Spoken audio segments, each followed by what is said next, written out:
done the DOJ. We've done the humiliation with him in front of his wife. We've done the pinning the kids against each other, where you notice Ivanka's not that involved. Jared Kushner's not that involved. They kept talking about that deal, the $2 billion deal, so that pushed them away. Very good strategy on what they did to kind of show that the family's not together, but Trump's family, they went about it. And this is garbage. This is not the United States of America. This is some third-rate banana republic. If this were happening in another country, we would be laughing at them as a sham democracy. And I am the only one that can save this nation, because you know they're not coming after me, they're coming after you, and I just happen to be standing in their way, and I will never be moving. Imagine a rivalry that feels like it's straight out of a high-stakes drama, where strategies are calculated, alliances are uncertain, and power hangs in the balance. Today, we're exploring a surprising angle: Patrick Bet-David's dark strategy aimed directly at Donald Trump. This isn't just business as usual. It's an approach that could flip the script on political negotiations altogether. We did the E. Jean Carroll $83 million. We did the Mar-a-Lago is not a, $400 billion building. It's an $18 million. We've done all of that stuff. We've tried to burn him out. We've tried to, get his peers, the people he's hired in the past before, to say, look at his track record. He hasn't done a good job. COVID. You've tried misinformation. You've tried Russia.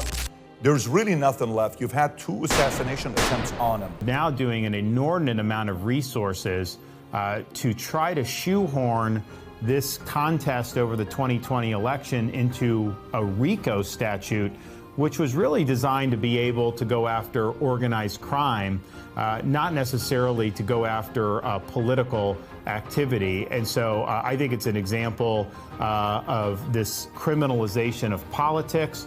I don't think that this is something that's good for the country. So, why are traditional tactics failing? Patrick Bet-David, an entrepreneur with a keen eye for strategy, is challenging that norm, especially as he takes a closer look at Donald Trump's unique influence. His so-called dark strategy isn't about playing nice. It's about redefining how power is negotiated in the political arena. Imagine taking the playbook from high-stakes business and applying it to politics. It's bold, it's risky, and it forces us to ask, is this the kind of strategy that can really shift the balance in political power struggles? Bet-David seems to think so. So at this point, what I noticed when I watched him, there are certain things where, in order for you to be able to go up against him, you, one, have to have a decent candidate.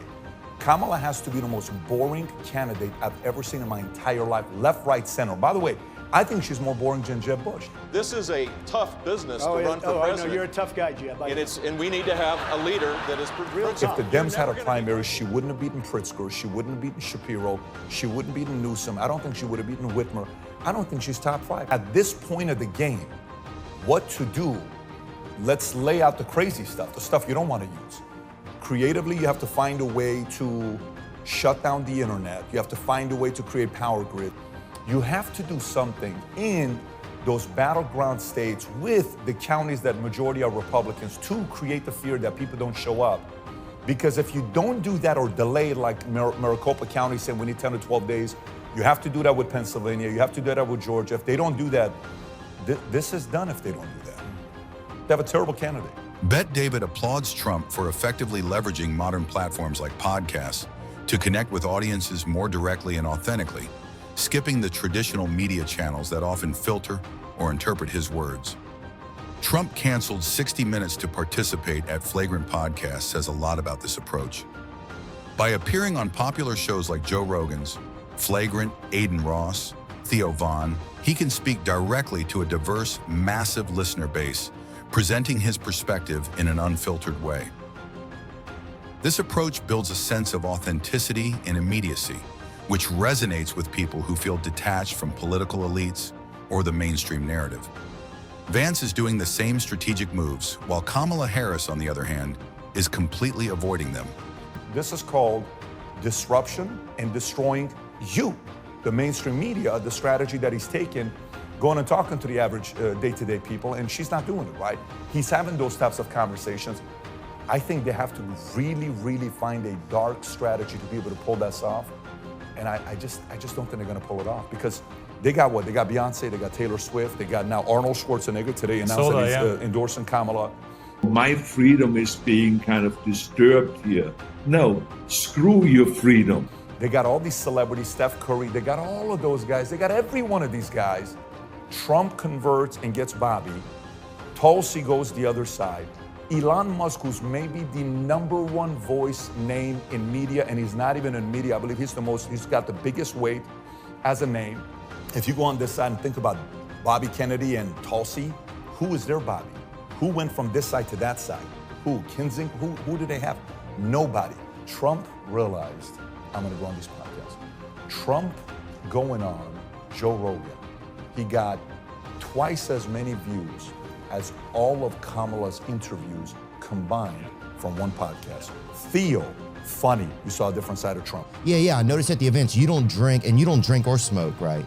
I don't drink or smoke. You never have? No, I never have. I had a great brother who taught me a lesson, don't drink. Schultz crushed it, phenomenal podcast. Nelk Boys, Full Send, those guys, Cal, they do a great job. Us, business, different.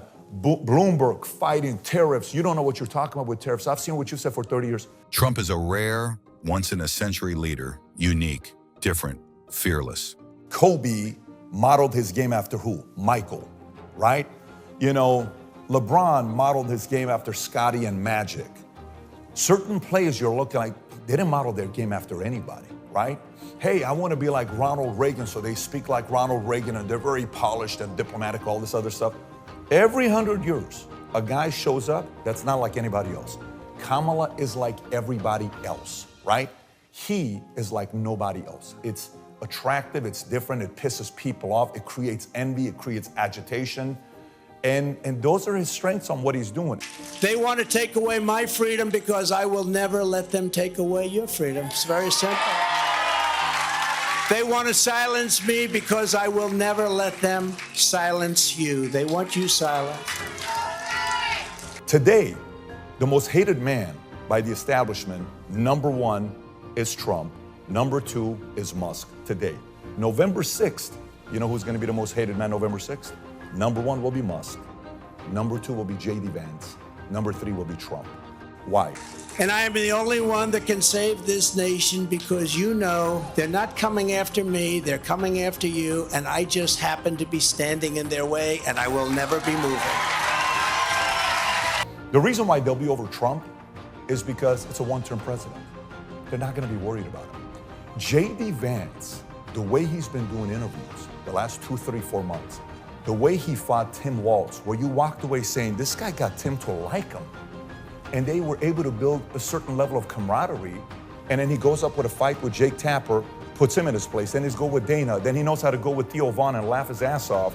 And every different place you put him on, they're going to try to do the following. And this is what's going to hurt. Let's say you're J.D. Vance. Mainstream media, CNN, whoever it is, and J.D.'s doing an interview. Hey, J.D., how do you feel about the fact that everybody now is saying that you're the president and you are telling President Trump what to do? You're not the vice president. Why are they going to do that? If they do that and it triggers something with Trump and there's the split, they win. Patrick Bet David is a great strategist, and I'll take his words of warning very carefully. That is the deception game that's going to be played to try to pin those guys together. And if the president can still find a way to edify, yet protect in a way where JD stays humble, and if JD can find a way to stay bulletproof and not buy into the fact that everybody behind closed doors is going to say, it's because of you, you're the one that's making it happen, all this other stuff, and he stays humble about it, then JD may win 2028 and 2032. I think Vivek's going to be there. I think a lot of people, I think 2028 is going to be very, very competitive. But I think that's the way you divide them. You have to go after, and the reason why Musk becomes #1 is because Trump's is going to be 4 years, okay? JD is going to be 12 years, but Musk is going to be 30 years. That's why Musk is #1. That's why JD is #2 hated man, November 6th, and third will be Trump. They're going to go try to find a way to destroy Elon and JD Vance because those guys will be around for a couple of days.